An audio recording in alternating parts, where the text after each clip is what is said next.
Hi everyone. Today we're going to try and unravel the mystery behind the true identity of the most illustrious legendary kings of Britain.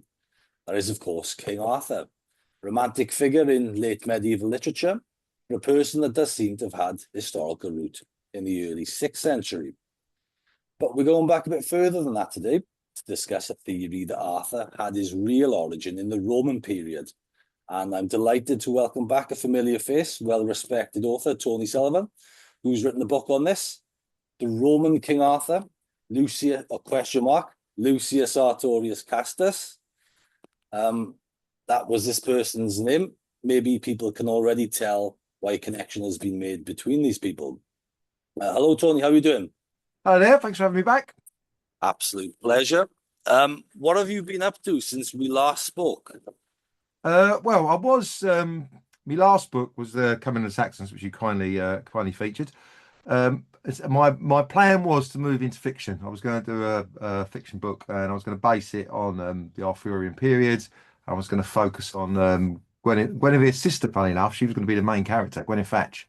Hope I pronounced that right. But I've gone back. I've gone back to work, and it's been impossible. I'm back to teaching. So when I retired from Fire Brigade, I spent about 7 years writing all these books. Now I've gone back to teaching because I found it a bit isolating writing. And my plan was, well, okay, in the evenings I'll write my fiction book. But as it's turned out, I've done very little writing. So I've made a start on it, but trying to teach maths to teenagers and occasionally psychology and history I can teach as well. But trying to teach maths to teenagers has taken it all out of me, I'm afraid. And in the evenings, I don't feel like doing anything at all. So I Uh, have my one day off a week where I do a little bit of writing. you're Um, someone that likes to keep busy by the sounds of I it. am. Well, I am. Well, it can be quite ice. I'm sure there's a few authors who watch your podcast or aspiring authors, and it is quite isolating if you're sitting in your study, Yeah. several hours a day trying to write. It is quite difficult, and after a few years, you don't get you need to get out and touch a bit of grass, I think. So I saw you on Paul Smith's podcast too, the yes, CV of Britain, so I enjoyed that. yeah. Great. Okay, so let's get into Lucius Artorius Castus then. Uh-huh. So I think the first thing to do is probably to look at the sources and to kind of represent what they strictly tell us. So what do we really know about Lucius Artorius Castus? Well, we know a little bit. We don't know a great deal about him personally, but we know a fair bit about his career. So he was a real person. So he's definitely a real person. He was a Roman officer, and we can date him to the second or third century, definitely. And we can, as we shall see, we can make that a bit smaller. Certainly 150 to 250 AD, and probably in the Antonine Severan period. And we could probably bring it closer still and say the stone was probably somewhere between 180 and 230, but perhaps not as confident as the earlier time frame I've given. So this stone was found in 1850 by a Croatian archaeologist, a guy called Francesco Carrera. So 1850, it was found in the wall of a church, I believe, upside down and broken. So it's quite a big slab. So it's kind of the size of, if you can imagine, I've got a desk in front of me, slightly wider than the desk, and it's that kind of size. And it basically details his career. Okay, so the nature of the carving and the nature of the letters and the content of the carving and the nature of the ranks and the roles and what his life suggests that he lived, um, as I said, somewhere or his career ended somewhere between 170, 180 and 230, 240, okay, roughly. Okay. So what it says, he's got an interesting career. He was a centurion. So he starts off as a centurion. Now, of course, he could have started off as a legionary. He could have done that. So normally you had to be 10, 15 years in the ranks before you become a centurion. So he could have joined at 18 and he could have spent a number of years as a legionary and then obtained a centurion. Or he could have come in as a centurion. If he came in as a centurion, then he would have been probably an equestrian at that point. He So, was a certainly centurion, was he in charge of 80 men? Is that right? That's right, yeah. So the Legion, so basically the Legion, you had 10 cohorts, and nine of the 10 cohorts had six centuries, and the centuries are 80 men, so 480 men in each cohort. And then the first cohort had five centuries, double centuries of 160 men. And the leader of the first cohort of the first century, the first cohort was the Primus Pilus, which is a rank that we'll come to in a minute. So he was like the first spear of the legion. So he was like um, the top man below the officers. So you had the legatus, you had the senatorial legatus, you had five equestrian tribunes, the camp commander, which is a role that Artorius nearly finished his career with, and then you had the primus pilus. Okay, so if you obtain primus pilus, there's only about 30 legions, 40 legions at any one time. It fluctuated, so there's probably 30 or 40 of these guys. These were like the top warriors of the Roman army. They usually were about late 40s, 50 when they got to this point. So they are seasoned, hardened warriors who have spent 20 years in the ranks, usually. Right, okay, so he starts off in the third Gallica, which is in Syria. He then goes to the sixth Ferrata in near what is now Megiddo in Israel. He then moves on to back to the Danube. Now, the first two leads, interestingly, are in the east, but we think he may have come from Dalmatia or the Danube, where he goes back to spend part of his career. So it may be he was posted out there. So these gives little clues about when he might have gone there. So there's various points in Roman history when they might have needed people to move people about after civil wars. So we'll come to that as well. So he then moves on. His third post was the Second Legion in Pannonia at modern Budapest, and then he goes to the Fifth Macedonia in Dacia. So he's had these four centurion posts. Now, these could be anything from a year to 4 years or even longer. We've got records of some people serving in multiple legions as centurions throughout their career. Some people were, they're retiring at the age of 60, or even I think there's a 70-year-old who'd served in about 20 different legions. Oh, wow. So there's like this massive range. And most people would have served 15, 25 years, that kind of time span. But there are records of people serving a long time. I think at Carleon there's a stone where the guys served like 50 years in the Legion or so. So anyway, so he serves his four centurion posts. And then he gets the plum position, which is his primus pilus, the Fifth Macedonia. So he's obviously been promoted within the same legion to the primus pilus. Now, usually at that point, you do maybe a year, and then you'd retire, and then if you wasn't an equestrian, you've achieved equestrian status. So there's this debate about whether he was an equestrian or not. Now, he could have come in, and an equestrian could come in at the age of 30, wouldn't start necessarily at 18, could come in at any age, and then work his way up the ranks, and then come out and get a plum job as a magistrate somewhere. Yeah, so he could do that. I get the sense here, and we'll come to the other stone in a minute. The things he's most proudest of is the fact that he was primus pilus and the prefectus of the Sixth Legion, because on the other stone, which we'll come to, those are the only two things he mentions. Doesn't mention any of the other stuff. So it's almost like, I'm a soldier. This is me. He doesn't bother mentioning the procurator post or anything like that. So he does them. He serves them 5 posts. He then gets a position as a praepositus at the Mycenaean fleet. So by this time, bearing in mind that most primus piluses were about 50, this is the sort of age he is. Now, of course, we don't know that. He could be, people there may be people we don't know who was primus pilus at the age of 30. We just don't know. But all the primus piluses that they've got are all kind of, well, my age, really, a bit younger than me, maybe your age. This praepositus post, this is like an ad hoc position, like it's like he's not commanding the Mycenaean fleet. He's commanding like a detachment of it. Now, this Mycenaean fleet is in Italy, so he's obviously gone from Macedonia to Italy. Now, at that point, that would have been the pinnacle of many a career, and that'd have been it. Now he hasn't finished, so he's then sent to the Sixth Legion, which is the important bit, because this is at York. So this is where we get the link to Britain. So he's now presumably he's at least 50, and he's been sent as the prefectus of the Sixth Legion. Now, prefectus of a legion Up until um, maybe the late second century, um, that rank was Prefectus Castrorum, which was the camp commander. So in the legion, you had the legatus, which was senator. You had a senatorial tribune, a second in command. That was usually a young senator. So that's where you as a senator you'd send your son to learn the ropes.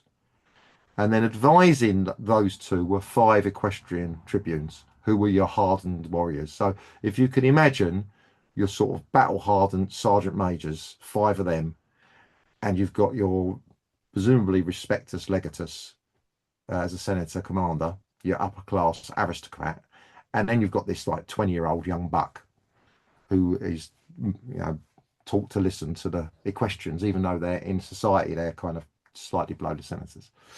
And then below this kind of command structure of seven people, you've got this camp commander. So he's like a logistics officer. He's in charge of the camp. He could, if they were absent, he could lead a detachment. Um, but usually he'd serve a year, and then he may retire. And just like the primus pillars, if you got to primus pillars, you came out as you were then eligible to be an equestrian. Okay, so you got retirement and you got some money and you had enough. I think it's 400,000 sesterces at one point, and you were given the equestrian status if you hadn't had it already. So he was certainly an equestrian, or was able to be made an equestrian, when he retired from the army. Okay, but that's not the end of his career, because then he has this post, which interestingly he's not put on the other stone, which suggests it wasn't maybe as important to him as some people make it out to be. And that is on the main stone, the memorial stone. It says he was the dux or the duce of. Now there's a blank there because of the break in the stone.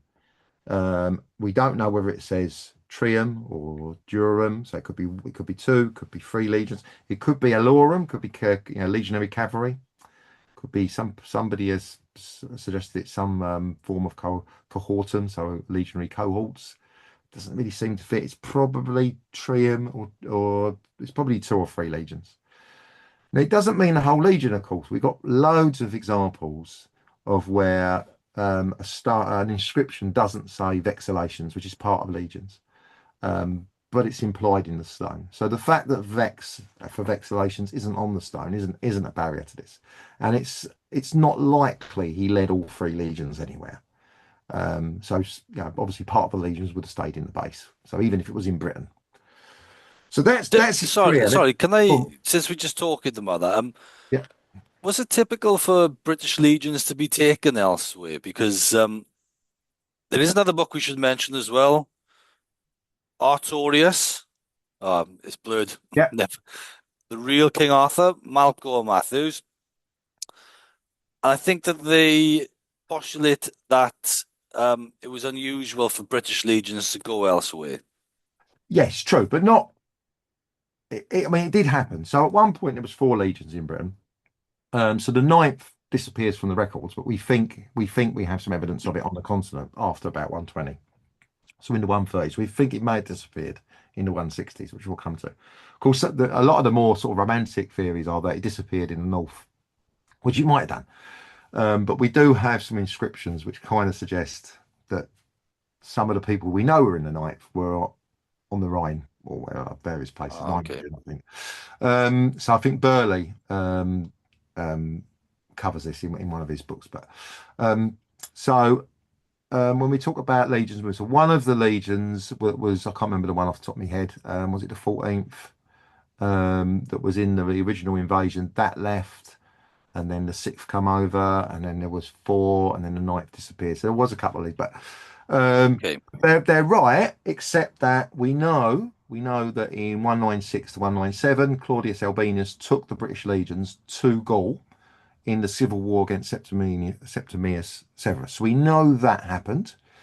And we know later on, although it's not relevant to this, we know later on that in the fourth century, legions were taken to like Constantine the Great took troops over to the continent in his civil wars, and Magnus Maximus and Constantine III and Stilicho, they all took troops back to the continent. We think The 20th may have gone back to the continent because we've got some slight evidence that the 2nd and the 6th was still in Britain, but we're not 100% sure. So yes, they're kind of right, but of course we have this referenced in 163 to the governor of Britain being sent to the east to fight to invade Armenia.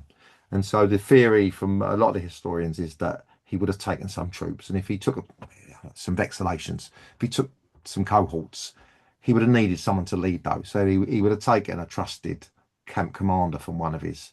He would have wanted a seasoned, experienced figure. He wouldn't necessarily have taken one of the legates who were leading the legions. He'd left them in place, and he'd have taken some sort of equestrian commander to lead a few cohorts and go with him to the east.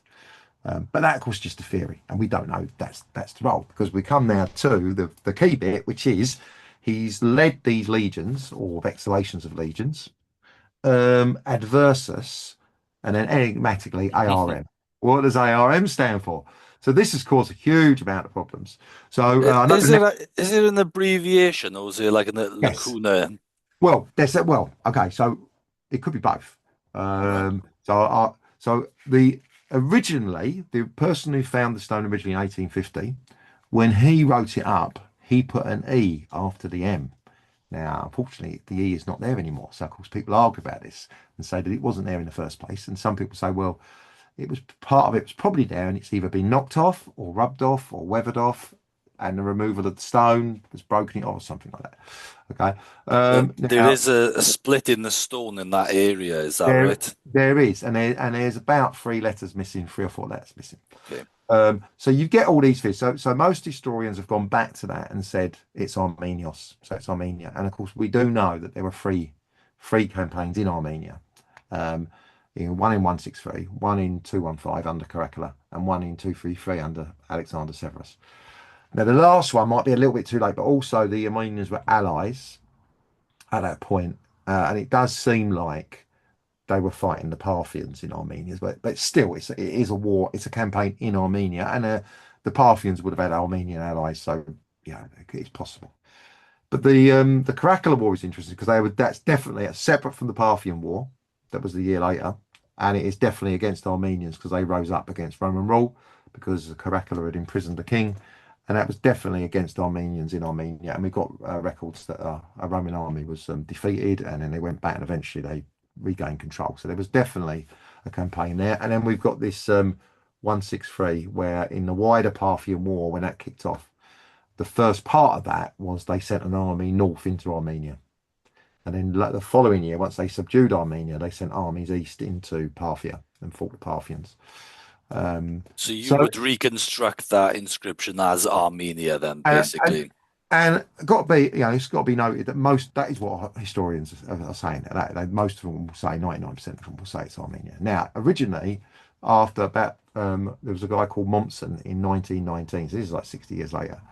Um, he hadn't seen, presumably he hadn't seen Carrera's paper that put an E there, and he reconstructed it as Armoricanus, which is Armorica, which on balance, looks geographically like it's more likely, but Armoricanus doesn't really fit. And of course, you can abbreviate, I guess, but it doesn't fit. And Armorica wasn't really known. We don't have any records of any trouble specifically in Armorica against Armoricans.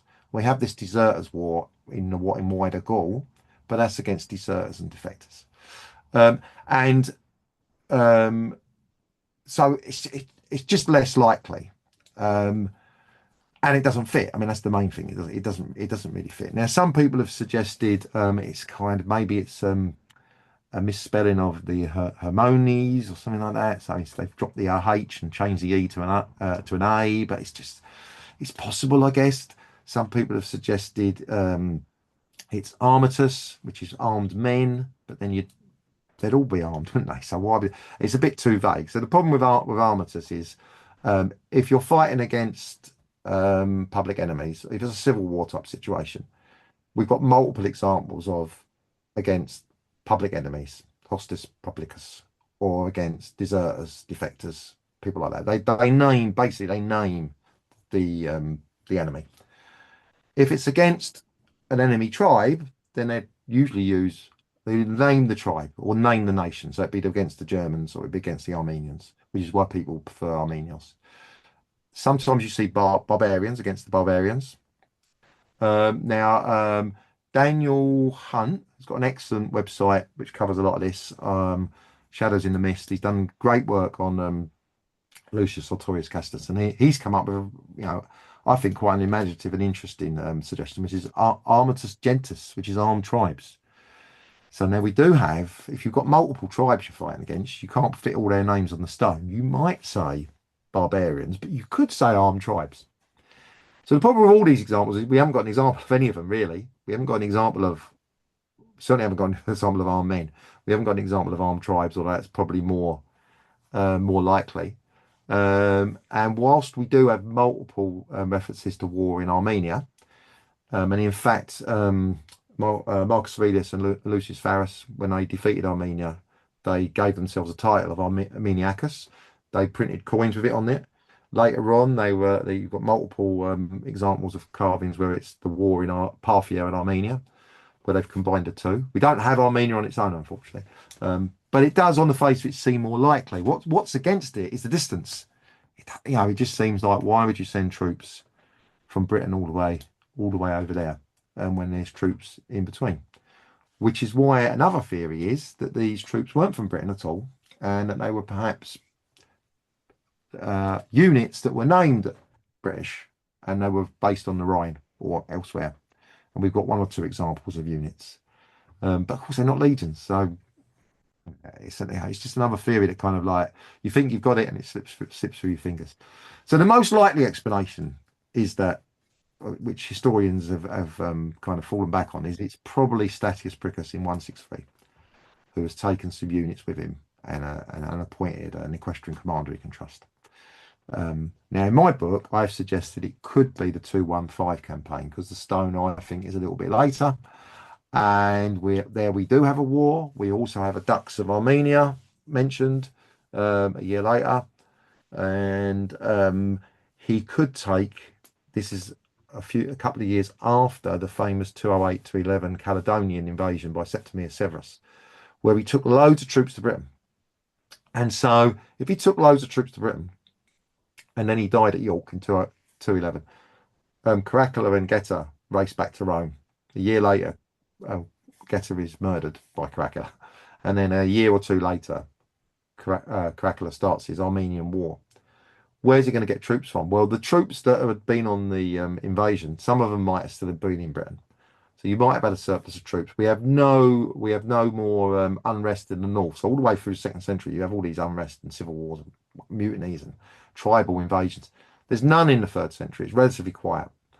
So it seems like Septimius Severus really did a number on the northern tribes. It quieted them down for a number of decades. So it may be they felt that they could take troops from there. So maybe he took troops from Britain at that time. And of course, having been on the campaign in 208-11, he would have met the camp commander of the 6th Legion. He would have met him. So that's my kind of tentative theory, but it's just as theoretical as 163. But Armenia seems to be the leading contender. Armatus is just very unlikely because it's very vague. And in fact, I think it was Bradley Skene has reviewed the paper they did on it, and well, we'll come to that. But basically, he said the whole sort of theory and the interpretation of the stone is unconvincing, and I think the phrase he uses is unparalleled in Latin epigraphy. So he's not impressed at all by their interpretation. But that's the end of his military career. He does this campaign, but it's obviously not that important to him because he doesn't put it on the other stone, the 2nd stone. He then retires from the military, we assume, and he goes on to be a procurator. Now, a procurator of a province is kind of like a plum job for a rising. If you was a plebeian and you joined the legions and you rose up through the ranks and you become an equestrian, to get a procurator post, there's only so many in the empire, would be absolutely plum. For a well-to-do family of equestrians, that would just be, one rank on the ladder, and you'd hope to go higher. So this seems to be the end of his career, because that's the last thing we have of his career. So he became a procurator in Liburnia, and that's important as well, because Some people have suggested the only time Liburnia wasn't a province. So this is an ad hoc provincial restructuring where they've hived it off of Dalmatia. And we think, well, when could that have happened? And people have suggested the evidence is that it may have happened in 170 during the Marcomannic Wars under Marcus Aurelius, possibly. Um, so, so that seems to be the only time Liburnia probably was a province. My feeling is, emperors could do things for petty reasons at any time. So it could be really at any time for any reason. But that's probably the leading contender. So that's his career. So what? Sorry, what was the? I missed the question now. Yeah, the primary sources is how many inscriptions Right. are there? So then we said, so the second stone is a plaque. So this is the memorial stone we've been talking about with all his rolls and ranks. And then there's a plaque which would have probably gone on the sarcophagus, and that just says Primus Pilus of the Fifth Legion and Prefectus of the Sixth. So those are the two roles he wants people to remember. Okay. He's not bothered about the rest. So that sounds like a soldier to me. That sounds like a military man, doesn't really care about the procurator role. He sees himself as a soldier. That's how he wants to be remembered. And he doesn't importantly mention the ducks. Now, the ducks, it's important to remember, that's an ad hoc role. It just means commander. It wasn't a rank. It was not a rank in the 6th century or the 3rd. It became a rank in the 4th century. It became a rank. Diocletian came to power, 280s, I think. And then he restructured the empire, and then under Constantine as well, you get this rank of dux, which is where we get duke from, and that was a commander across two provinces, usually a border area across two provinces. Um, Obviously, that word has Arthurian connotations. I think well, we'll yes, probably go into a but bit. only because in the Historia Botonum it says he was the leader of battles, and dux just means leader, commander. It doesn't mean it's not a role. You can't connect it with that because Saint Germanus is also in the life of Saint Germanus. He is also called dux. He's called dux Prioli, I think, or Prioli, which is a leader of war. It's just the word meaning leader. We can't read into it that it's a role or a rank. It just isn't. I mean, of course, he might, an historical author may have inherited some kind of rank or role, might have done, but we can't connect those words. And it's certainly not 2nd century ad hoc command you give to someone. And the fact that he doesn't put it on his other stone suggests it wasn't an important, it's not a rank. It's Okay. just a role. Yeah, it's like, you're a commander. Can you lead these troops off over there? Um, so he's obviously proud enough to put it on his memorial stone, but not to put it on his plaque. Now, the third inscription is this ring that was found in the 18th century, and it's got Lucius Artorius Castus or something on it. So that could be, I mean, given the Roman naming convention and fathers calling their sons the same name and grandsons, and it goes through the whole, you end up with dozens of people called the same thing. Is it the Arto Fortuna? Is that the same ring? I think I might be thinking of a different ring. Ah, right. Different ring. So yes, so there's a ring that's got Arto. There's a ring. Let me just Look. there's a really good website called a source book, Lucius Artorius Castus source book by Christopher Gwen. Brilliant. Anyone who's interested in this subject, go and read that because that has got it all up. And I'll just get the ring up. No, so the ring I've got is Luci Artorii Casti, Oh, really? which was found in the 19th century. Now the ring you're talking about is a different ring. So Artorii for what of course that could be. Yeah. I mean, the Artorii was a fairly common family name. So the Artorii Yeah. was um, there was lots of Artorii throughout the Roman times, and many of them were equestrians. Because we don't know all of them were. We don't know that this particular Artorii was an equestrian. Okay, I think so the one that I'm talking about was actually discovered in Britain, in Great Chesterford, Essex. yeah, Um, so yeah, so maybe. we're trying to pin it. So it's a bit like, okay, let's say we dig up a ring tomorrow and it's got Jack. Does that mean it's Jack the Ripper's ring?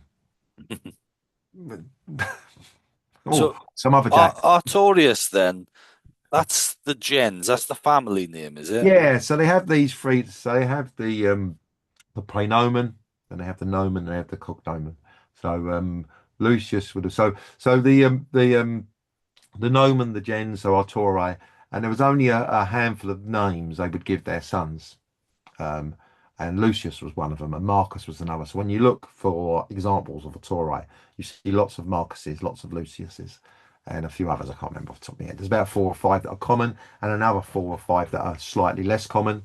Um, and then the cognomen was the last one. Um, and they're called later on in the Roman Empire, late Empire now. They kind of dropped the praenomen because like if you're I don't know why it took them several hundred years to get bored with calling everyone the same name. But if you look at Vespasian, they're all called Titus Flavius, Titus Flavius, Titus Flavius. I mean, it does seem looking back, they all had very similar names. Um, but anyway, so yeah, so the rings, and kind of even if it was, so what? He would have had a ring. Doesn't really mean anything. But I mean, it's a bit of a long shot to say we found his ring. Yeah. But anyway, so we have his career, and that's an interesting career because if you look at that, you think, well, okay, well, he served 2 legions in the east, 2 legions on the Danube. He then went from the Danube to Italy, and then he went from Italy to Britain. So you can imagine all the different people doing this all over the empire, all crisscrossing each other, and then you have him rising through the legion and then coming out and becoming a procurator. So he's done very well for himself. Now, I mean, if he was an equestrian from an equestrian family, perhaps his mum would have been less pleased with him and hoped that he would get one of the plummy equestrian jobs. You've got the 4 famous prefectures. One is the prefecture of Egypt. One is the prefect of Annona in Rome. And then you've got the prefect of is it the urban prefect was the equestrian? Um, and I can't remember the other one. But anyway, you've got the four main prefectures. So, and of course, later on in Roman history, or even in end times, a lot of the political shenanigans was the prefect of the Praetorian Guard and various other sort of prefects all conspiring. So, but anyway, he didn't get anywhere near that. You've got the 60,000 sestertii level, 100,000, 200,000, and you've got these 4 plum prefectures. He got to 100,000. So it says it on his stone. He's paid 100,000 sesterces a year. Right. Okay. So that's his career. The rings, I think, are pretty irrelevant. The second plaque suggests he was just a soldier. Just says 5th Legion and the 6th. So Okay. Anything more you want to say before we move on to the next question? yeah. So we're going to inferring now, are we? Yes. What So can we I was going to ask infer? what we can reasonably infer about him, because obviously there are different theories. Yeah. So let's speculate a little bit, but in a kind of realistic way. Okay. Yeah. Okay. So we can speculate on his career a little bit. Okay. So we've already mentioned a few things. Okay. So we've mentioned that the Perfectus Castrorum. So Castrorum was dropped, started to be dropped from inscriptions in the second half of the 2nd century. So it's not a surprise to see just Perfectus. Equestrian commanders of legions weren't a thing really until Gallienus, when he changed things, got rid of the senators being in command, and he put equestrians in command of the legions. Okay, now it's a little bit more complicated than that because, of course, in Egypt it was always an equestrian who was in charge of the legion in Egypt, and he reported straight to the emperor. Most provinces had a senatorial governor, and most of them reported direct to the emperor, and some of them reported to the Senate. So you had this is where you get this idea of propriate Augusti. So it's the propriate, the propriatus governors of the emperor. So you have minor provinces. Minor provinces might have had an equestrian governor. So Britain was not a minor province. So Britain would have always had, and in fact did. We got records of all their governors, most of them, and they're all senators, unsurprisingly. And of course, there's a couple of little gaps, and in this gap is where they try and stick Lucius Artorius Castus as an equestrian governor, which is very, very unlikely. So under the governors, you would have had a procurator, and this is the role that Lucius Artorius ended his career as a procurator. which was like a financial administrator. So you had the senatorial governor, and then you had this equestrian procurator. And then under the governor, you had, if there was more than one legion, you had senatorial legates leading the legions. Okay. So things we can infer. We can infer that he was probably about 50 as he led this number of legions or whatever it was, against whoever it was. We can infer that he was probably in his 60s when he was a procurator, possibly, maybe late 50s. And after that, well, this is where we struggle really, because whilst most people, 60 was a fair old age at that time, we do have lots of people living to their 90s, but I think Cicero's freedman was like in his 90s. Hadrian bumped off a 99-year-old senator just before he died, which was nice of him, forced him to suicide. So we've got records of people in their 90s. So it's not impossible. It's not impossible he finished his career in 170 and carved the stone in 200. Not impossible. Of course, it's more likely he lived till 70, maybe, possibly. But of course, we just don't know that. So that's something we definitely don't know. But we can infer that he was probably finished his career in his 60s and had the stone carved ready soon after. Okay, we can infer that the Dux was an ad hoc military command, because it was in that time. We can infer that Prefectus meant Prefectus of a camp commander. We do have records of Prefectus's leading legions. So Septimius Severus appointed sort of three Italian, I think Italica 1, 2, and 3, or Parthica 1, 2, and 3. He put equestrians in charge, but of course they were actually given it was like vice legatus. It was like equestrian commander, vice legatus. So they were very specifically not called Prefectus Legionis. They were titled something slightly different. And he's not given that. Whereas Prefectus Castrorum, we know lots of camp commanders where the Castrorum was dropped, and they were called Prefectus. There were other commanders in a legion, but you had things like commander of the what was it? Commander of the factory. Can't remember the word for factory now. So you would have had various, you might be commander of the workshops, things like that. Well, that's not particularly likely, and you wouldn't probably put that on your stone. So it is almost certainly Prefectus Castrorum, so camp commander. The Armenius seems to be the most likely, but you kind of like, if they was to come up, if we was to discover a tribal name beginning with ARM in Britain, you'd think straight away, oh, that's more likely. It's more likely he would have led British troops in Britain, in the north, which is why.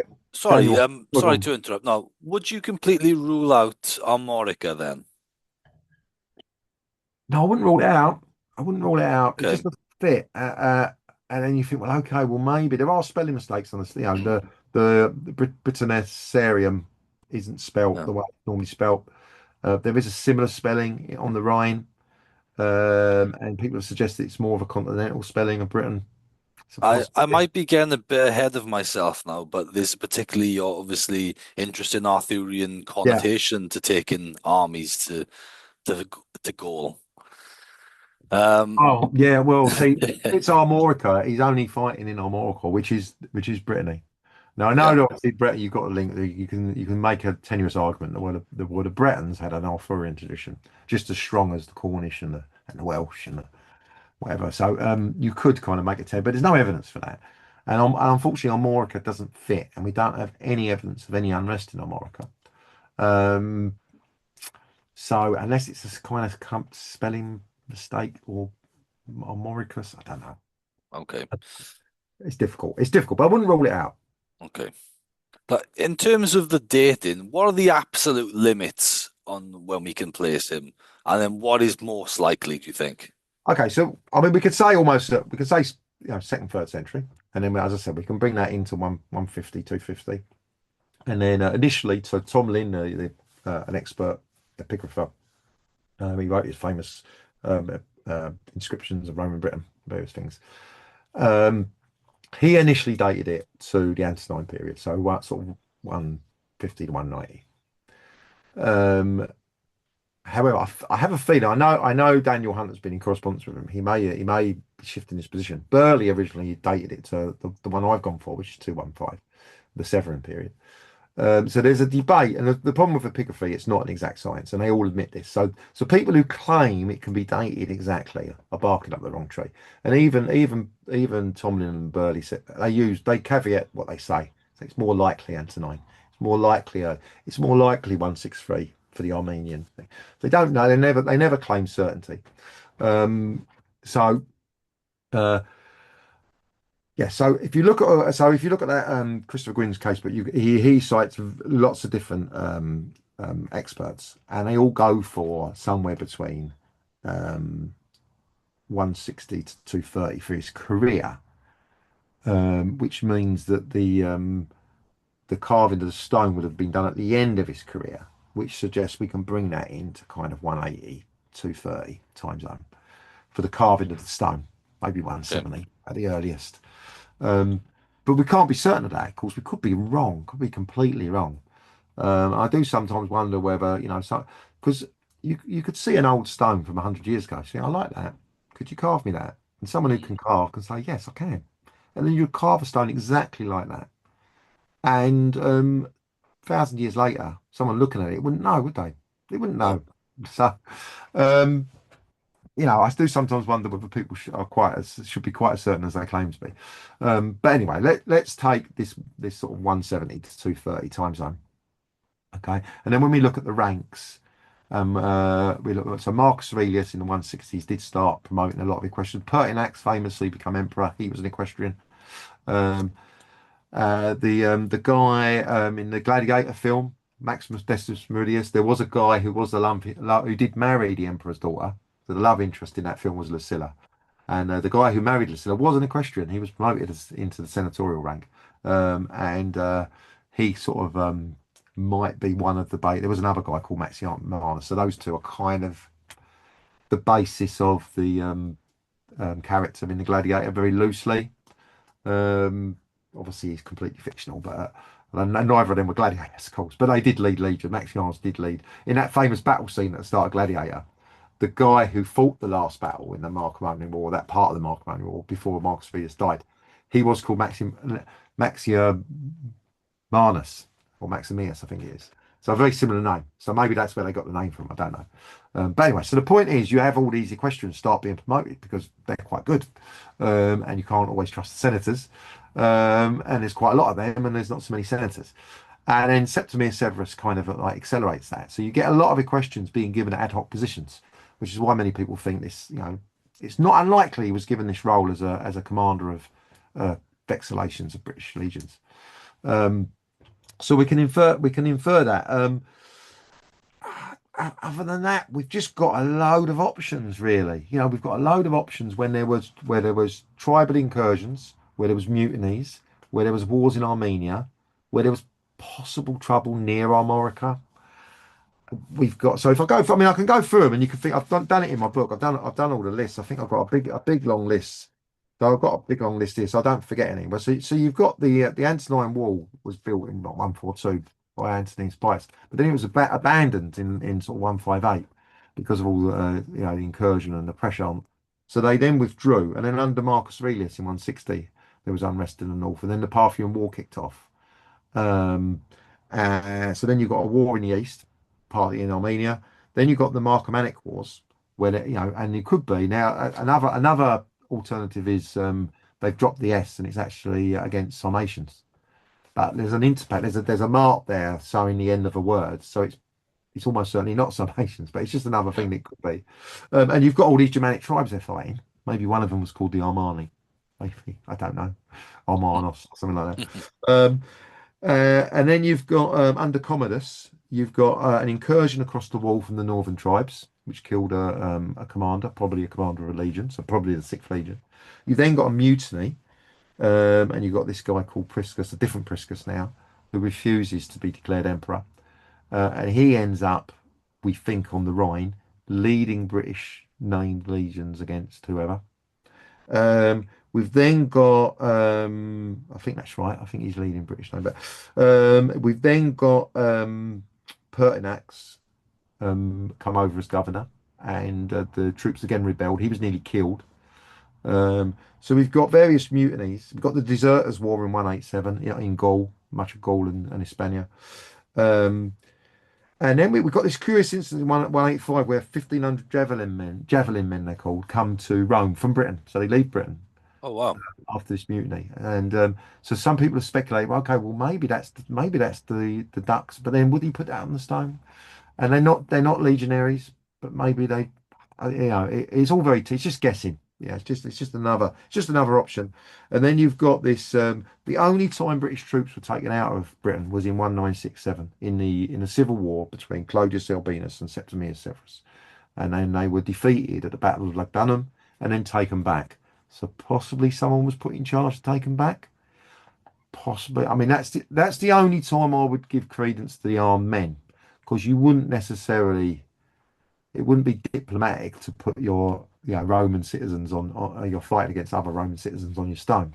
So you might. Because I do notice in your book that you have said that Armatos is still possible, haven't you?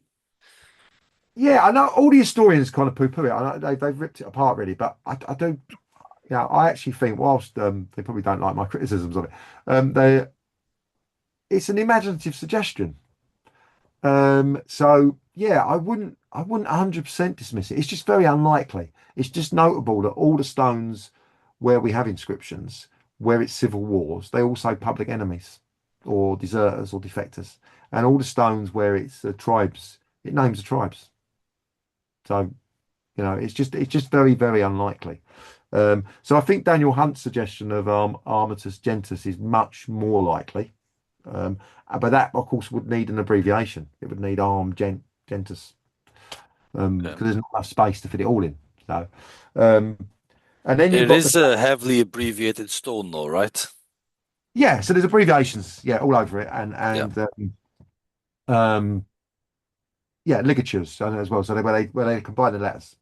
So Yeah. there's a controversy about you can have an I and an M together, or an I and an N, where the I is the first or the second part leg of the N. So they put letters together. So a Roman reading it would have trouble. Yeah, sometimes. They're Um, trying to save space, are they? yeah, yeah, well, yeah, Yeah. I guess so. Then you've got the famous. So in the 200s, you had another sort of northern incursion, and then you've got the response to that was the famous Caledonian War, where Septimius Severus takes his two sons, try and teach them the ropes, and he ends up decimating the north. Can't really bring him. So in Cassius Dio says he couldn't bring him to battle. There was no battles. Couldn't get him to battle. So it was all guerrilla warfare. He reckons 50,000 Romans died, which is an unlikely number. But so it just sounds like a hard slog. But he ended up towards the end of the war, because they rebelled again. He was like, "We're going to slaughter." It does read quite horrific. I want you to slaughter every man, woman, and child, basically. Um, Blimey. and it seems that's what they did, because there was no unrest for decades after. And then Caracalla and Geta, when he dies, they go back to Rome and not there. They didn't listen to their father's words on his deathbed to make up and be nice to each other. Um, and then you've got the Armenian War in 215. Um, and then you've got another Armenian War, or a war in Armenia in 233 under Severus. So not further sort of trouble in Britain by the sounds of things. But there you've got like 24 different times where they're fighting a tribal enemy, a civil war, all sorts of different problems, mutinies. So there's dozens to kind of choose from, and you sort of pay your money and take your choice, I guess. But I mean, Armenia seems the most likely. And Okay, we come great. back to, we come back to the fact that Priscus he was given the post as governor, and within a few months the Parthian War kicked off, and they've said, right, Priscus is the man. He's going to lead the first leg Yeah. into Armenia. And it just seems likely that he would have taken some troops with him, even if it was a couple of thousand, and he would have appointed a commander to look after him. So Can I ask you about his name? Would he have more likely been called Castus than Artorius? Is that right? I think I got that from Hyam's book, but I might be wrong. Yeah, I think so. Yeah, because Lucius was kind of like the family name, so I think it's so. Gaius Julius Caesar. I believe his family might have called him Gaius, but his kind of people, his friends and colleagues, might have called him Caesar, I guess. So yeah, I guess Castus. Um, so Himes' book is excellent. So I've got Himes' book, yeah, Himes' book, and he spends the first three chapters. So I can roll that up. Yeah, he goes into a lot of detail, really, doesn't he, deconstructing the theory. Yeah, Um, shall we go into the next yeah, question now then? Because I yeah. think it's going to Okay. lead us on to it. Yeah. Yeah, so we've talked a lot about Lucius Sartorius Castus, but why do people identify him with King Arthur? Right, so I'm just very quickly go through the history. So in 1924, a guy called Kent Malone, professor of English literature, he suggested a link between Artorius Castus and the etymology of the name Arthur. So yeah, okay, it is probably likely. There's all this debate in Arthurian studies about whether it's a Latin etymology or a Celtic one, and people fall back on Bear Man, and there's lots of people who suggest that actually it doesn't translate back to Bear Man because it's slightly different. Um, and so then people say, well, okay, mate, it's a nickname. Well, if it's a nickname, then it could be anybody. Whether there is a clear link to the Latin Artorius. Um, so I kind of think it could be Celtic, I guess, but it's more likely Latin. And then there's the interesting point that the four or five people that do appear have all got Irish links. So you've got Artor at Pedra of Dyfed, where there was a lot of Irish immigration, and the Royal House of Dyfed. If you go further back, they're all Irish names, or one of the versions, I should say. And then you've got Artor of Derrida. Obviously, he come from Northern Ireland. Try supposedly come across from Northern Ireland and settled Western Scotland. And then you've got a couple of Irish Artors, also Artur. So that's interesting. I think that's interesting. I think John Cock talks about it. There's no explanation for that. So it's become popular in Irish genealogy, but not Welsh. So all the old, so when people try and say, "Oh, he is the kernel of the," so why do we not have any loads of Arturs all throughout Welsh history in the first few centuries after, even after Roman rule? Why are the genealogies all full of people not called Arthur? Has it been suggested that the name was taboo?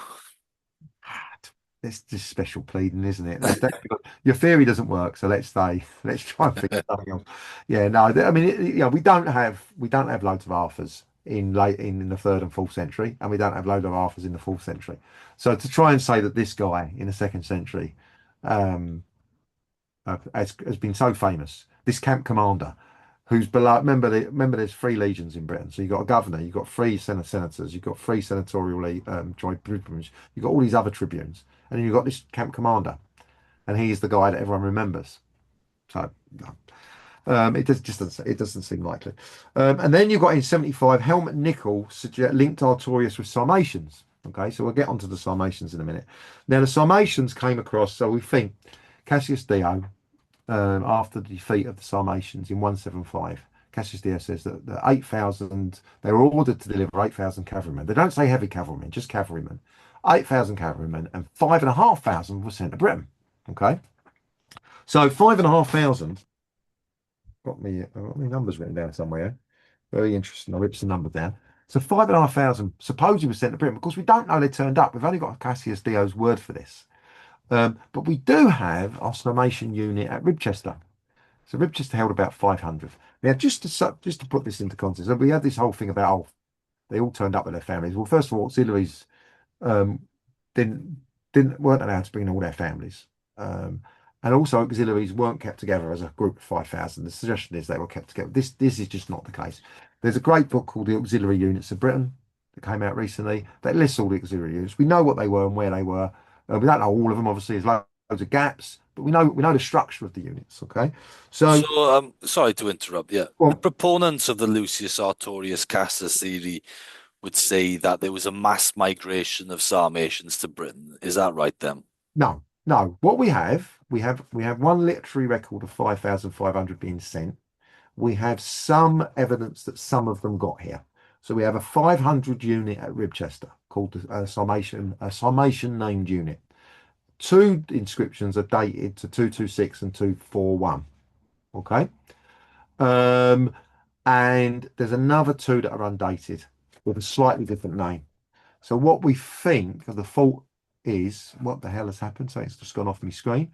The fault is that the undated inscriptions are earlier and might reflect the original unit that turned up in 175. And the two later sources are the named unit surviving. Of course, the name of the unit doesn't necessarily determine ethnicity. So you can have a Welsh Guards, but they're not all Welsh. They might have all been Welsh when they were formed, but they're not all Welsh 200 years later. That kind of thing. So we don't know. But the likelihood is that some Sarmatians did turn up. We've got some evidence of a unit at, I think it's New High Rochester on the other side of the Pennines. But of course, that could be the same unit 100 years later being moved. It might not be a different unit. We don't know.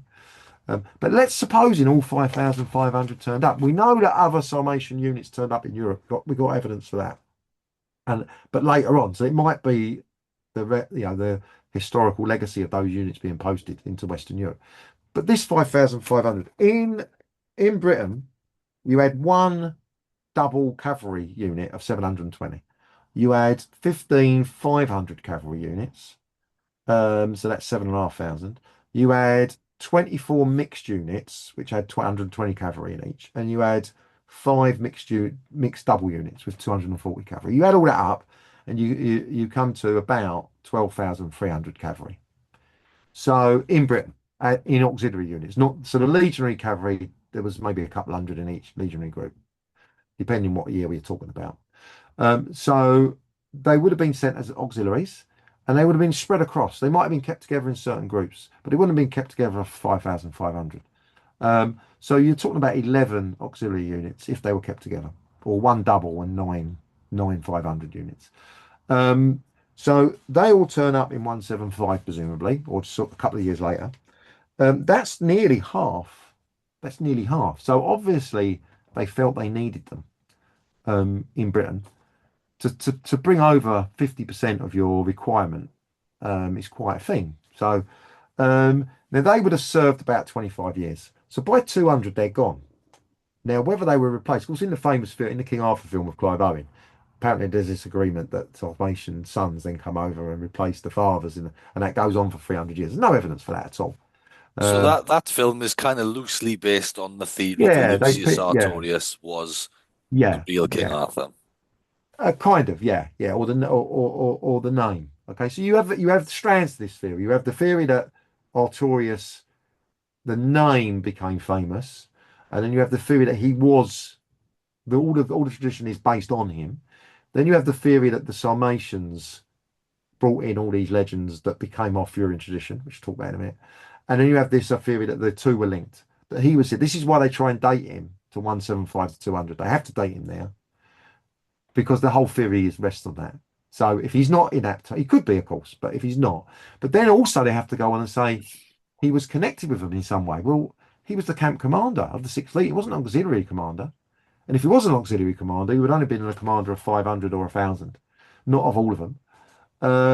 So they invent this post for him of being a commander of the Sarmatians, which he wasn't. It wasn't at all. It doesn't. His stone doesn't say that. Neither of the stones say that at all. They don't. It doesn't mention Sarmatians. He may have never met a Sarmatian in his life. So the idea that he led Sarmatians is just absolute fantasy. It's just made up. I mean, he may have done. Perhaps in his campaign he took some auxiliary groups, and perhaps one of them was Sarmatian, or two of them, possibly. But we don't know that. We don't actually know. Go on. I was going to say, why is the Sarmatian connection important to the theory then? Right, okay. So the idea is basically it falls down to this. So you have the Scythians originally, and the Scythians had a number of groups, and you've got a number of writers talking about different groups, and one of them was the Sarmatians, and the other were the Alans. Okay, and these broke off, and the Sarmatians came and settled on Danube, and one particular group of Sarmatians. So you got the Roxolani was on one side, and you've got these Iarge, I don't know how to pronounce it, Iarges, and these are the guys who the Romans defeated and took over to Britain. So the Roxolani are different, the Alans are different still. So what they're trying to say is that the legends are similar, and they were similar. These group of Sarmatians had similar legends because the Alans in the 5th century worshipped the sword stuck in the ground. So you can see where they try and make this connection. Say, oh, the Alans worshipped the sword stuck in the ground. We've got a sword in a stone later on. So therefore, there was this thing about a sword. Well, of course, swords are pretty ubiquitous in the ancient world. Everyone had swords, so there would have been stories about swords. But of course, originally the sword wasn't in for Arthur.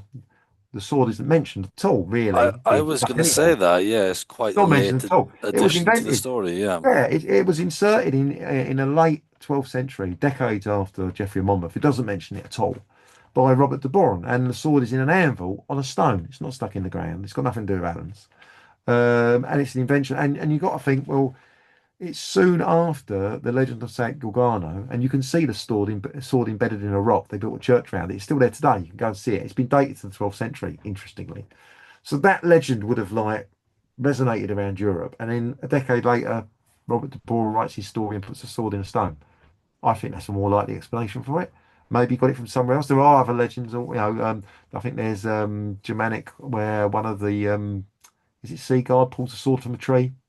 So there are things like that, but it doesn't necessarily mean they're connected because we have. I mean, you can just think about it logically. The Vikings had a legend about a snake around the world at Ragnarok, and the Aborigines have got legends about snakes, and the South Americans had legends about snakes.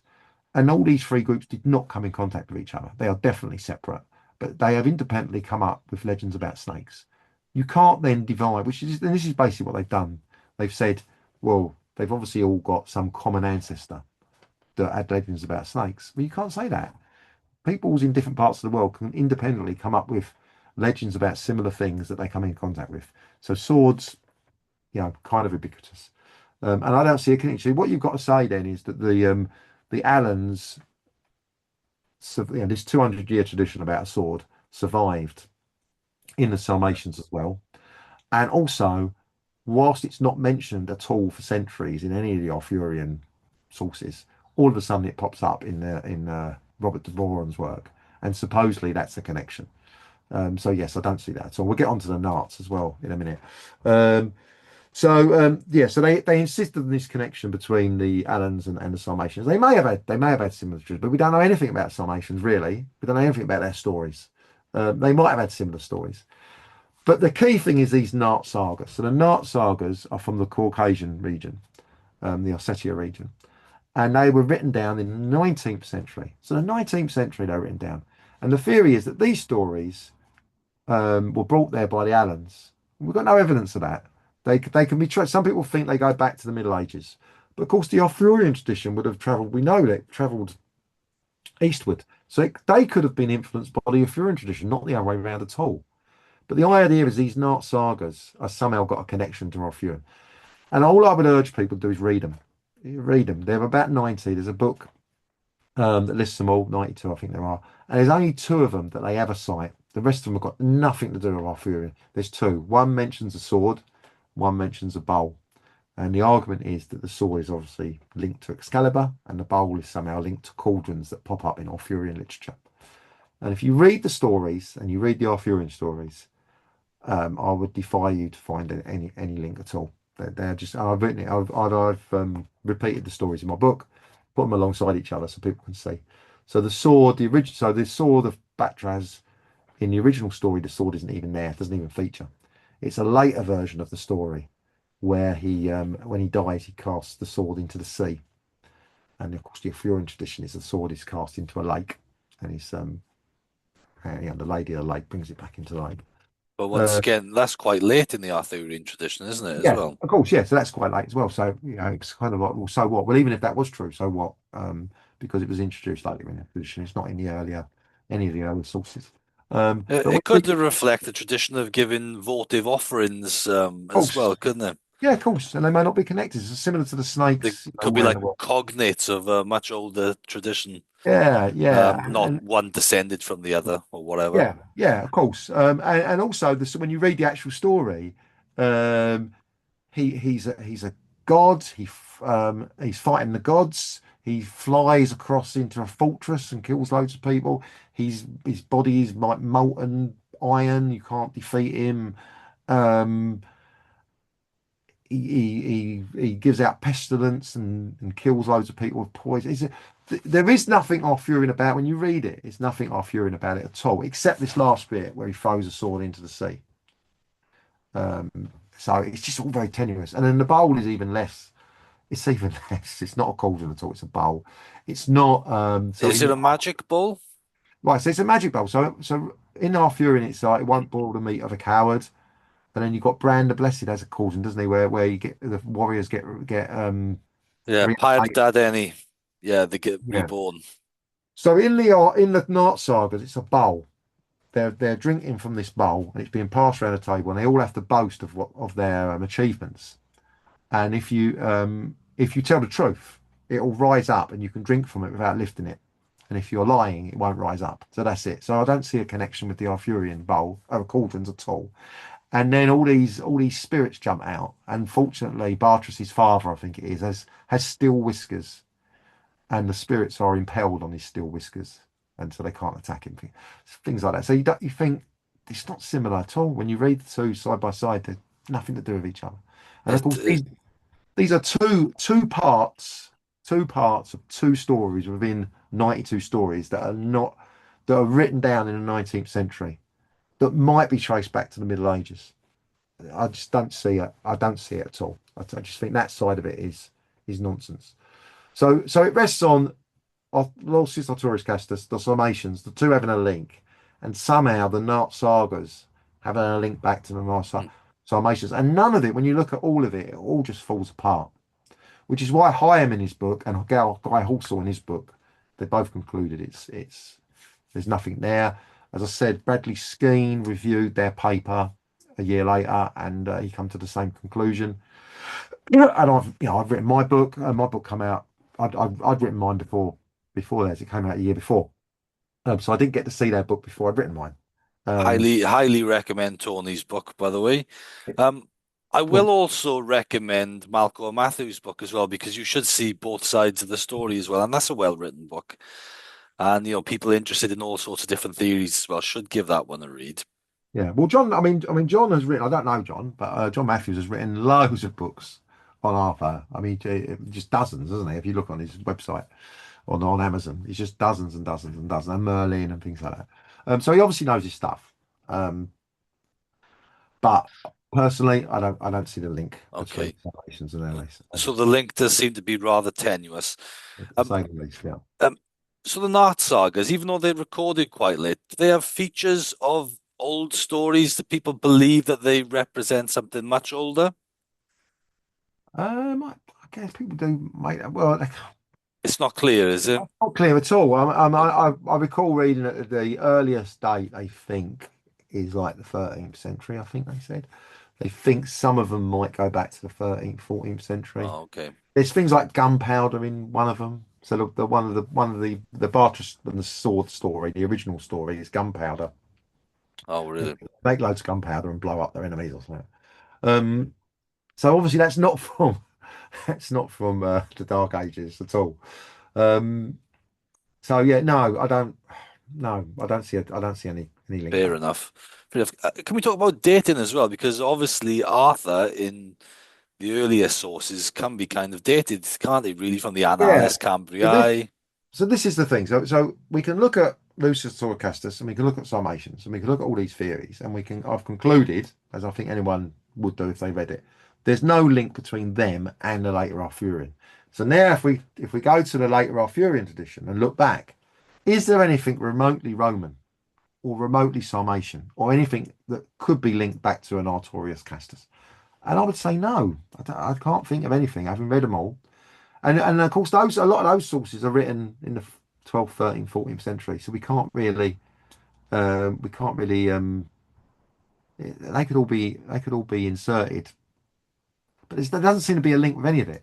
I would quite like, actually, before I forget, is the dragon thing, because that's quite important. People bring that up all the time. This link within it with dragons and Dracos and the dragon standard. So this is another thing. Sarmatians and Dacians had dragon standards, supposedly. So the dragon standard was more so in Roman times and Greek times, dragons would tended to be, when they say Draco, they tended to mean a serpent. Or the original dragons were snake-like. There's a very, very fascinating book called by Daniel Ogden, The Dragon in the West. And it's all about the history of the dragon and how the dragons, I don't know if you can see that, probably not. The dragons, how the etymology of dragons and just the legend of dragons developed, and how the dragon that when I say when you think of dragon, that's an invention of the Middle Ages. That's not what Romans and Greeks would have thought was a dragon. Original dragons had no feet, no legs. Not all of them had wings. They're often serpents. They're often quite small. They're often poisonous. The breathing of the fire didn't come till later. They're sometimes called worms, are they? Yes. Yeah, Yeah. and they're often called worms. So the Germanic dragons originally weren't. They're often worms. So they're serpent-like creatures. And then as time goes on, they start acquiring legs and wings and the breathing of fire. So the dragon standard was, and a lot of them were more like wolves. They weren't really dragons, they were wolves, but they were called Dracos because a lot of them were snake-like, serpent-like.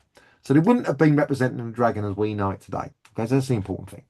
Okay, now the association with Arthur and dragons, which people have got to remember this, is that Geoffrey of Monmouth, he inserted this story about the dragon. So Uther Pendragon sees a comet coming across the sky with a fiery tail that they describe as a dragon flying across the sky. Um, and this heralds Ambrosius's death. Merlin says, "Oh, this is a sign that Ambrosius has died. He's been poisoned by the Saxons, and you are now the king." And then because of this portent, he takes on the name of Pendragon, Head Dragon, which in Welsh, I mean, you probably know more than me. It's more of like head warrior, isn't it? Yeah. Warrior leader. It's not really a title. We don't get loads of people called Pendragon. Um, but It's like a yeah, folk etymology of the word. yeah. So Uther takes on this epithet of Pendragon, and then of course it's applied to Arthur by various writers much later. So that's where the kind of the dragon thing comes from. Now in Arthurian stories, there aren't really dragons, are there? There's a couple of saints' lives. So Saint Carantoc and Saint Ethlem both have dragons in them, where Arthur can't subdue the dragon, but the saint does, showing how fantastic he is. And lo and behold, gets granted land around the local monastery where the writer happens to live. It's funny enough. So the dragon link to Arthur is kind of tenuous. It's kind of like Uther took on the name because of a comment, not an actual dragon. And the saints' lives. Well, this is when dragons start become. If you can't start get, St. George and a dragon, you start get stories of dragons in Christian writings. And of course, the dragon represents evil. And then you get a couple of the later stories. I think in one of the later German versions of Lancelot, is there, or Percival, there's a dragon attacking a lion, something. So that you do get the odd appearance, but not with Arthur, really. So the link between Arthur and dragons is kind of tenuous at best. And the Draco that the Roman army took, well, the Roman army adopted that as a standard. So that would have been all over the empire. There's nothing particular special about it, and there's no particular link. But this is where all these different theories you get, and I think out of all of the theories, this is probably the weakest one, with the most tenuous speculative leaps of logic. Is you can go through all the Arthurian literature, which is all written thousand year later, and you can pick a bit from here and a bit from there and a bit from there, and you can create a theory out of it, which you've just invented today sitting here. And then people might believe it. You could write a book and it'd be fairly plausible. And people who haven't read into the Arthurian literature may be taken in by it. I could easily write a plausible theory, putting Arthur in various parts of Britain. But I would know it wasn't real. I would know it's all speculation. But I could be confident enough to present it as, oh, well, this must be true. I could pick a few things out of the genealogies, and I could pick a few stories out. So it's a bit like, I mean, the sword and the stone, we know that was introduced. The round table was introduced. The whole idea that Sarmatian knights are the same as 14th century knights in Europe, it's just not, they weren't. The name knight has evolved. Knights in the 14th century were not the same as Roman equestrian knights. So the word equestrian, is kind of evolved. It later meant knight. Question obviously horse, and there's a whole history of why the equestrians were called the equestrians, because they had their own horse, whereas the senators had a public horse, and then they didn't have a horse, and then they were just senators, and then you got this division between senators and equestrians were called equestrians because they had a horse, and they had to bring a horse and go off and fight the wars. But we can't call them knights really, just because just because it's been translated as they were a Roman knight.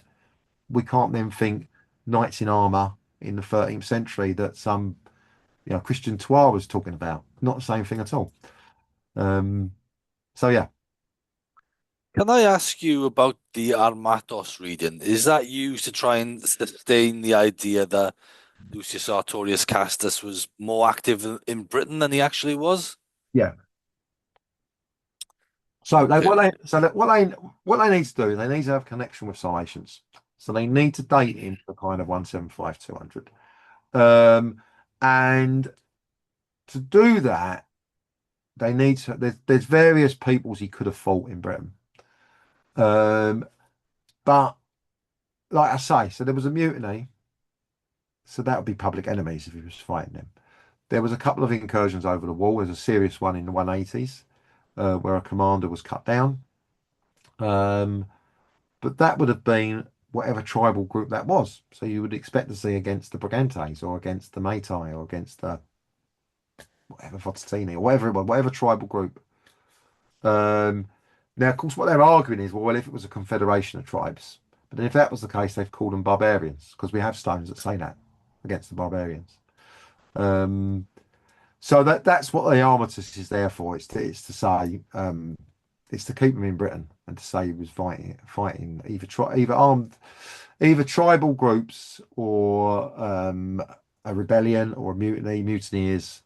But then of course again we have examples of stones saying defectors, mutineers. Do they move Arthur's famous 12 battles to that time period as well? Then they Well, move so, them. that's how. So having done that, see, if they'd have just said he is the kernel of the story or whatever, they might have got away.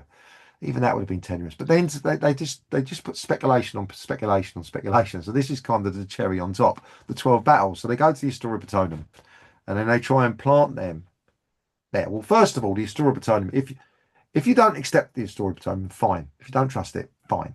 But if you trust it, if you say some of the, this is a kernel of an historical point, it's very clear when those 12 battles were.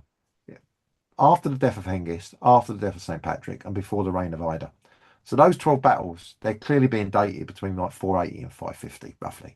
Yeah. Um, so if you dismiss that, well, then dismiss it all. Don't just dismiss the date if you don't like the battles. It's a bit like saying, the battles. I've had long conversations with this. You've got 12 battles, and one of them appears to be Urbi Legionis. Now, Urbi Legionis is Chester, or possibly Carleon. And of course, people say, well, it can't be there because there were no Saxons there. Well, that's what it says. So to try and then change that, either you don't agree with the list, or let's go with what it says. Maybe we can talk about that in a minute. So anyway, they try and then put those 12 battles in northern Britain. They try and say, well, if there was an incursion in the 180s, then it would have come across the wall and it would have gone past these points, and we can associate these points with various battles on the battle list. So, for instance, Urbi Legionis, they say is York. Well, York was never called Urbi Legionis. Yes, there was a legion there. There's no reason why that would be the name of the battle list. There's legions were in lots of places: Carlisle, Lincoln, Roxeter, Colchester, London. So after the 367 barbarian, what do you call it, invasion, the Romans retook London, and then at the end in the Tisha Dignitatum, you've got Carleon, you've got Richborough was the last place where the Romans left. It was on the port that you used, and we've got the Second Augusta stationed at or what was left of the Second Augusta, possibly. So there's loads of places that could be the city of the Legion or the town of the Legion, but there's only one place that was called that, and that was Chester. And we actually have it called Urbi Legionis in the Annals Cambriae, which is there was a synod at Chester in 601. There was also a battle at Chester in 616 when the Northumbrians marched down to Chester. So the Northumbrians marched, whatever, what's that, 100 miles, 120 miles, whatever it is. So if the Northumbrians marched 120 miles and had a battle at Chester where there were no Anglo-Saxons at the time, why 100 years earlier couldn't some mercenaries or Germanic warriors march 100 miles from Lincoln where there were mercenaries and settlers, or from the Thames Valley? Why couldn't they march 70 miles from the Thames Valley where we know they were to Carleon? Apparently that's impossible. I think that's a nonsense argument. Yeah, I The, agree with you there. the list says Chester or Carleon. That's what it says. It's the only two battles we can be sure of aren't in areas of Anglo-Saxon settlement, which is Chester or Carleon and the Caledonian Forest, Celidonis. And that's the Caledonian Forest. Now, yes, that could have stretched down below at the Antonine Wall, but that's where it says the battle was. And it also, if you believe the Historia Batonum, it also says earlier that they were given land near the wall. So which wall? It could have been the Antonine Wall. Maybe they pushed the picks up. It does suggest they did. So maybe they were. So there's a reason why you might get Saxons there. So yeah, so their battles. So the battles they try and put into the 2nd century with Lucius Artorius Castus. So it's just usually speculative. They're all, it's like all these people who try and, I mean, I did a book on the battles, as you know, on all the battles where I tried to, and I concluded that two of them we can be reasonably sure, which is the two I mentioned. One of them, which is the 4 battles in the region of the Linwy, it's probably Lindsay. Most of the linguists suggest it's Lindsay. Not 100% sure on that. And then Baden, I mean, there's massive control. I think it's more likely the south, but I'm not sure. And the rest of them are kind of like, it's just guesswork. So we don't know. So anyone claiming to locate all 12 battles is being hugely speculative, I believe. It's nice to talk about it. I don't mind speculating about it. It's very interesting. But anyone claiming they know for certain, and it has to be a Scottish Arthur, or it has to be a Welsh Arthur, or a Cornish Arthur. And the interesting thing is, of course, on the actual battle list says Ocfa came down from the north to the land of the Kentishmen, and then he fought against them. So no one's looking for the battles in Kent. I mean, if you read text, it says he fought against them. Who are them? Is it not Ocfa and the Kentishmen? Well, none of the battles seem to be in Kent, unfortunately. So Kent seems to be out. So maybe Should be considered an option, shouldn't it? well, it should be, and maybe them means the north where Ocfa came from. Or my theory is them wherever he found them. Maybe he decided at that point all these mercenaries that have been sitting in various Roman forts for the last 10, 20 years, now's the time we're going to get rid of them. And where would them mercenaries be placed? Remember, the mercenaries were placed to fight off Picts and Irish. So you're going to find them in the north and you're going to find them in the west. So Chester, Carleon, Hadrian's Wall, that's where you're expecting to find 300, 400 mercenaries posted. Seems reasonable. So the battles that they come up with for Lucius Artorius Castus are just, he doesn't mention any battles on his stone, does he? We don't know he fought a single battle. And remember, when he's in Britain, he's a camp commander. He's a 50-year-old, 55-year-old camp commander of the 6th Legion. So he could have stayed in the camp as his legatus led the men off fighting battles. There's no evidence there was a battle at York. No evidence there was a battle. We've got evidence of incursions across the wall at a couple of places. So we can kind of, Corbridge is one. So there's 2 forts either side of Corbridge, and then Corbridge is south of the wall, I believe. And there's evidence of burning on those 2 forts and Corbridge being attacked. So that would suggest maybe 180s. Maybe that's the incursion they're talking about in Cassius Dio.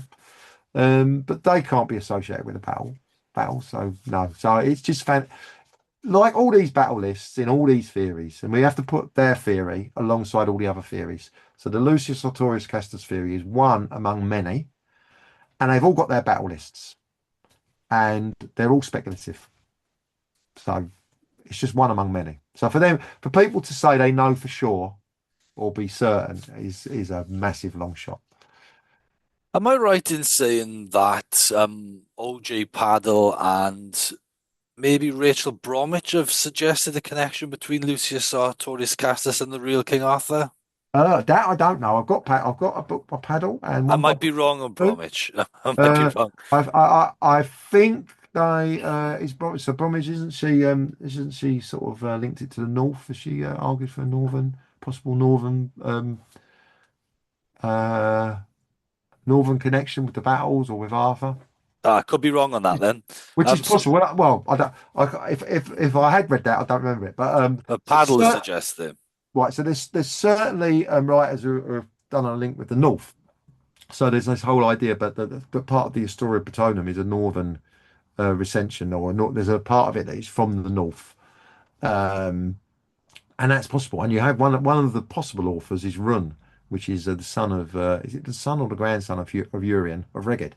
So that would be fascinating if that was true. If the story of Batonem turns out to have actually been written early in the 8th century, a few decades before when people think, and it's a riposte to Bede, and it carries a tradition from the north, and that's where the Annals Cambriae get their entries for Baden and Camden from.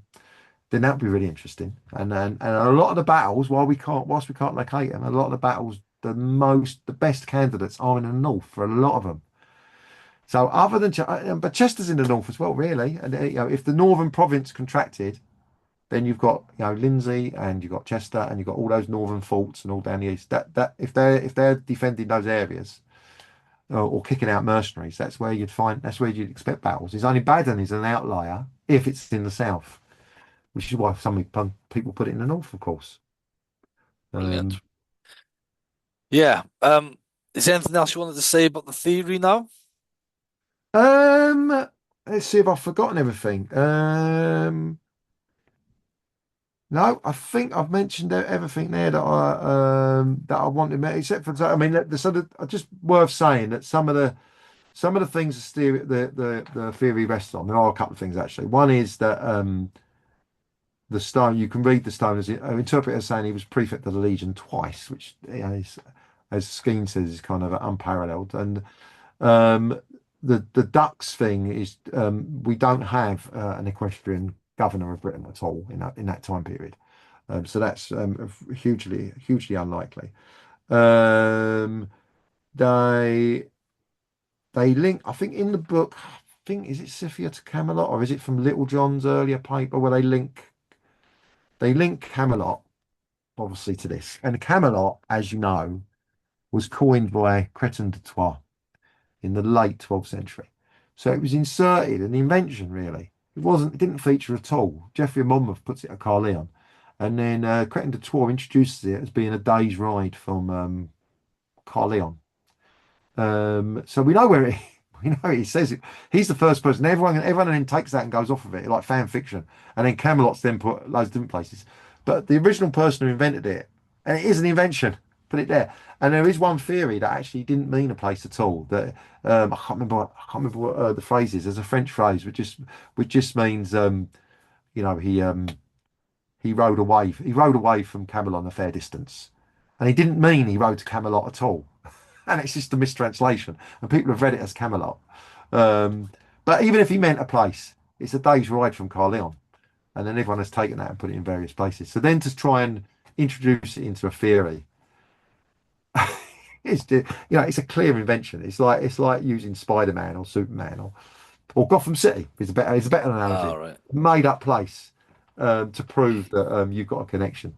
So yeah, so I think that's it. I think we covered everything on that. Brilliant. So I was going to end on this question then. Okay. Could Lucius Artorius Castus really be King Arthur? No, well, the Roman soldier from the 2nd or early 3rd century. So again, I say, there is a controversy debate whether he was late 2nd or early 3rd century. He definitely wasn't King Arthur. He was a Roman equestrian soldier who happened to serve in Britain for a couple of years, possibly, and then went back to Liber, and we know he died in Liburnia in Croatia, what is now Croatia. We don't really know, other than his career, we don't know anything. There's nothing Arthurian about him at all. So he didn't die, didn't throw his sword into a lake. He didn't die and was taken to, or was wounded, was taken to Avalon. We don't know if he fought any battles. So there's that. Could his name have been remembered? We've got no evidence for that. So we've got no evidence. We have got no Arthurian stories. Have we? We've got no either in Roman literature or in early Welsh tradition. We've got nothing Arthurian in the 3rd or 4th century at all. So if he'd done anything remotely Arthurian, you'd hope to see some evidence, and there isn't any evidence at all.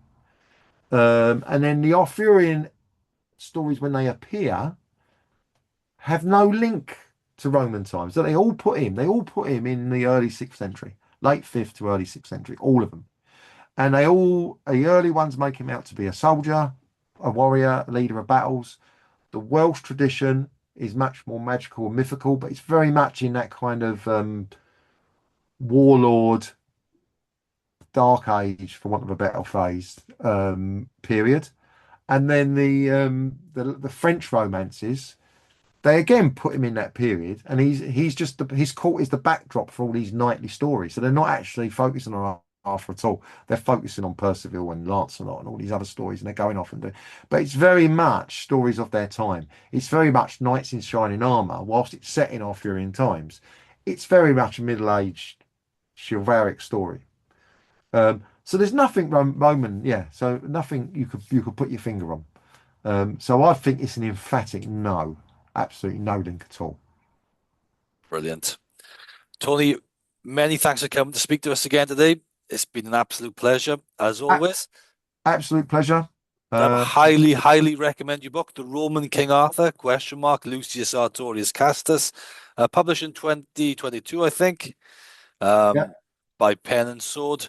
Guys, go and get a copy of this and have a read if you're interested. Okay. It's an excellent book. Tony, do you want to give any shout outs or anything? Well, I think Daniel Hunt's Shadows in the Mist blog is absolutely fantastic for this stuff. I'd probably debate him on King Arthur stuff. Probably disagree on that, and that's fine. But his work on Lucius Artorius Castus is fantastic. He's done loads of work on that and all the intricacies of the various claims. And there's various Facebook groups. So Man and Myth, which is the proponents of the theory, they have a Facebook group called Man and Myth, where they argue possibly quite a lot. I'm in that group actually, and I've seen you arguing with them. It's all in good spirits. Anyway. All in good spirits most of the time. Christopher Gwyn's Lucius Artorius Castus, a source book, is absolutely. So if you want to see the inscriptions and pictures of the inscriptions and the various translations from historians, you can see it there. So that is you might want to put that link in your YouTube thing. Yeah, that is a great website. ChristopherGwyn.com, I think, is Gwyn spelled Gwin. He's done everyone a great favour, and I'd steer clear of Wikipedia because so people had gone on there and changed various pages to suit their theory, and there was major arguments that got changed back and got changed again. So it's gone back and forth. So you can't trust Wikipedia for a lot of this. So Christopher Gwyn is excellent. Brilliant. Yep. Yeah. Okay then. Thanks, Tony. Appreciate it. Thank you very much. Bye-bye. All right.